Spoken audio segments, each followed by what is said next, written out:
ভাবুন তো, একজন মানুষ যার জীবনের শেষ মুহূর্ত এসে গেছে, তার চোখের সামনে মৃত্যু দাঁড়িয়ে আছে, শরীর দুর্বল, নিঃশ্বাস ধীরে ধীরে ক্ষীণ হয়ে আসছে, চারপাশে তার প্রিয় মানুষগুলো দাঁড়িয়ে আছে, কিন্তু সে জানে আর কয়েক মুহূর্ত পরই এই পৃথিবীর সব কিছু ছেড়ে চলে যেতে হবে। এমন মুহূর্তে একজন মানুষ সাধারণত কি বলে? কেউ নিজের পরিবারকে ডাকে, কেউ নিজের সম্পদের কথা ভাবে, কেউ ভয়ে কাঁপতে থাকে। কিন্তু ইতিহাসে এমন একজন মানুষ আছেন যিনি মৃত্যুর ঠিক আগের মুহূর্তে এমন একটি দোয়া পাঠ করেছিলেন, যে দোয়া শুধু তার জীবনই নয়, পুরো মানবজাতির ইতিহাসকে বদলে দিয়েছিল কিয়ামত পর্যন্ত। একটি দোয়া যা আজও কোটি কোটি মানুষের হৃদয়ে আলো জ্বালিয়ে দেয়। কিন্তু সেই দোয়া কি ছিল, আর কেন সেই দোয়া এত শক্তিশালী হয়ে উঠেছিল? আজকের এই গল্পে আমরা জানব মৃত্যুর আগে করা সেই শেষ দোয়ার রহস্য, যা ইতিহাসের গতিপথই বদলে দিয়েছিল। আর বিশ্বাস করুন, এই গল্প শুনলে আপনার হৃদয়ও কেঁপে উঠবে। ইতিহাসের এক অন্ধকার সময়, আজ থেকে প্রায় 1400 বছর আগে, পৃথিবীর একটি ছোট শহর মক্কা। সেখানে জন্ম নিয়েছিলেন এমন একজন মানুষ, যিনি মানুষের হৃদয়কে অন্ধকার থেকে আলোয় নিয়ে এসেছিলেন। তিনি মানুষকে শিখিয়েছিলেন এক আল্লাহর ইবাদত করতে, অন্যায় থেকে দূরে থাকতে, দুর্বল মানুষের পাশে দাঁড়াতে। তিনি ছিলেন মানবতার শিক্ষক, করুণা ও দয়ার প্রতীক। তিনি ছিলেন মহানবী মুহাম্মদ সাল্লাল্লাহু আলাইহি ওয়াসাল্লাম। কিন্তু আশ্চর্যের বিষয় হলো, মানুষকে সত্যের পথে ডাকলেও তার জীবন কখনো সহজ ছিল না। বরং তার জীবনের প্রতিটি দিন ছিল পরীক্ষা, অত্যাচার, অপমান, হুমকি, সব কিছুই তিনি সহ্য করেছিলেন। সেই দিন যখন পৃথিবী কেঁপে উঠেছিল, 63 বছর বয়সে একদিন হঠাৎ করে তিনি অসুস্থ হয়ে পড়লেন।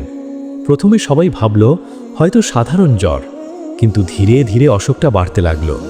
তার শরীর দুর্বল হয়ে পড়ল। যে মানুষটি যুদ্ধের ময়দানে দাঁড়িয়ে সাহস দিতেন, আজ তিনি নিজেই অসুস্থতার বিছানায় শুয়ে আছেন। এই খবর ছড়িয়ে পড়তেই মদিনার মানুষদের হৃদয় ভেঙে গেল। সাহাবীরা কাঁদতে লাগলেন, কারণ তারা বুঝতে পারছিলেন সম্ভবত বিদায়ের সময় কাছাকাছি। সাহাবীদের অস্থিরতা, মদিনার প্রতিটি ঘরে তখন নীরবতা। মানুষ দোয়া করছে, কাঁদছে। সাহাবীরা একের পর এক এসে খোঁজ নিচ্ছেন। তাদের হৃদয় একটাই ভয়, যদি সত্যিই সেই দিনটা চলে আসে যেদিন তারা তাদের প্রিয় নবীকে হারাবেন। সেই সময় হযরত আবু বকর রাদিয়াল্লাহু আনহু, হযরত ওমর রাদিয়াল্লাহু আনহু আর অসংখ্য সাহাবী গভীর উদ্বেগে দিন কাটাচ্ছিলেন। শেষ মুহূর্তের দিকে এগিয়ে যাওয়া। অসুখ যখন বাড়তে লাগলো, তখন নবীজি ধীরে ধীরে দুর্বল হয়ে পড়লেন। একসময় তিনি দাঁড়িয়ে নামাজ পড়তেও কষ্ট অনুভব করছিলেন। তখন তিনি নির্দেশ দিলেন আবু বকর নামাজে ইমামতি করবেন। এই ঘটনা শুনে সাহাবীরা আরও বেশি কেঁপে উঠলেন, কারণ তারা বুঝতে পারছিলেন সময় সত্যিই খুব কাছে চলে এসেছে। সেই গভীর রাত, এক রাতে ঘরটা ছিল শান্ত, চারপাশে নীরবতা। নবীজি তখন হযরত আয়েশা রাদিয়াল্লাহু আনহার ঘরে শুয়েছিলেন। তার মাথা ছিল আয়েশা রাদিয়াল্লাহু আনহার কোলে। বাইরে সাহাবীরা উদ্বিগ্ন হয়ে অপেক্ষা করছিলেন। হঠাৎ নবীজি চোখ খুললেন। তার দৃষ্টি আকাশের দিকে উঠল। তার ঠোঁট ধীরে ধীরে নড়তে শুরু করল। সেই শেষ দোয়া। তিনি খুব শান্ত কণ্ঠে বললেন, আল্লাহুম্মা রাফিকাল আলা, অর্থাৎ হে আল্লাহ, আমাকে সর্বোচ্চ সঙ্গীদের সাথে মিলিয়ে দিন। এটা ছিল তার শেষ দোয়া। একটি ছোট্ট বাক্য, কিন্তু এর ভেতরে লুকিয়েছিল অসীম ভালোবাসা, অসীম বিশ্বাস, অসীম শান্তি। কেন এই দোয়া এত শক্তিশালী? একবার ভেবে দেখুন, একজন মানুষ মৃত্যুর মুহূর্তে কি চায়? সে চায় আরও কিছু সময় বাঁচতে, আরও কিছু মুহূর্ত পরিবারকে দেখতে। কিন্তু নবীজি কি চাইলেন? তিনি চাইলেন আল্লাহর কাছে ফিরে যেতে। তিনি চাইলেন আল্লাহর নিকটবর্তী হতে। এই দোয়া দেখিয়ে দিল তার হৃদয় পুরোপুরি আল্লাহর সাথে যুক্ত ছিল। সাহাবীদের প্রতিক্রিয়া। যখন নবীজি এই দোয়া করলেন, তখন হযরত আয়েশা রাদিয়াল্লাহু আনহা বুঝতে পারলেন এটাই বিদায়ের মুহূর্ত। তার চোখ দিয়ে অশ্রু ঝরতে লাগল। কিছুক্ষণ পর নবীজি শান্তভাবে পৃথিবী ছেড়ে চলে গেলেন।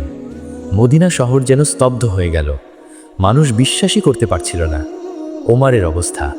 হযরত ওমর রাদিয়াল্লাহু আনহু এতটাই শোকাহত হয়ে পড়লেন যে তিনি বললেন, যে বলবে নবীজি ইন্তেকাল করেছেন, আমি তার শাস্তি দেব। তিনি বিশ্বাসই করতে পারছিলেন না। তার হৃদয়ে এই সত্য মেনে নিতে পারছিল না। আবু বকর রাদিয়াল্লাহু আনহুর ঐতিহাসিক কথা।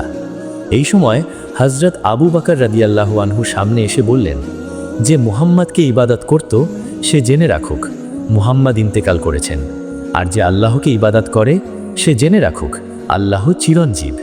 এই কথাগুলো শুনে সাহাবীরা বুঝলেন ইসলাম কোনো মানুষের ওপর দাঁড়িয়ে নেই, ইসলাম দাঁড়িয়ে আছে আল্লাহর ওপর। সেই দোয়া কিভাবে ইতিহাস বদলে দিল। নবীজির শেষ দোয়া ছিল, হে আল্লাহ, আমাকে সর্বোচ্চ সঙ্গীদের সাথে মিলিয়ে দিন। এই দোয়া আমাদের শেখায় পৃথিবী ক্ষণস্থায়ী, আসল গন্তব্য হলো আল্লাহর কাছে ফিরে যাওয়া। এই শিক্ষা সাহাবীদের হৃদয়ে এমনভাবে প্রভাবিত করেছিল যে তারা পুরো পৃথিবীতে ইসলাম ছড়িয়ে দিয়েছিল। আজ আমাদের জন্য শিক্ষা। আজ আমরা জীবনের ছোট ছোট সমস্যায় ভেঙে পড়ি, কখনো অর্থের দুশ্চিন্তা, কখনো মানুষের কষ্ট, কিন্তু নবীজির শেষ দোয়া আমাদের শেখায় আসল লক্ষ্য হলো আল্লাহর সন্তুষ্টি। যদি আমাদের হৃদয়ও আল্লাহর সাথে যুক্ত থাকে, তাহলে মৃত্যু আমাদের জন্য ভয় নয়, বরং সেটা হবে একটি সুন্দর সাক্ষাতের মুহূর্ত। শেষ কথা, ভাবুন তো, একজন মানুষ মৃত্যুর মুহূর্তেও আল্লাহকে স্মরণ করছেন, আল্লাহর কাছে যাওয়ার জন্য দোয়া করছেন। এই ভালোবাসা, এই বিশ্বাস, এই ঈমানই ইতিহাস বদলে দিয়েছে।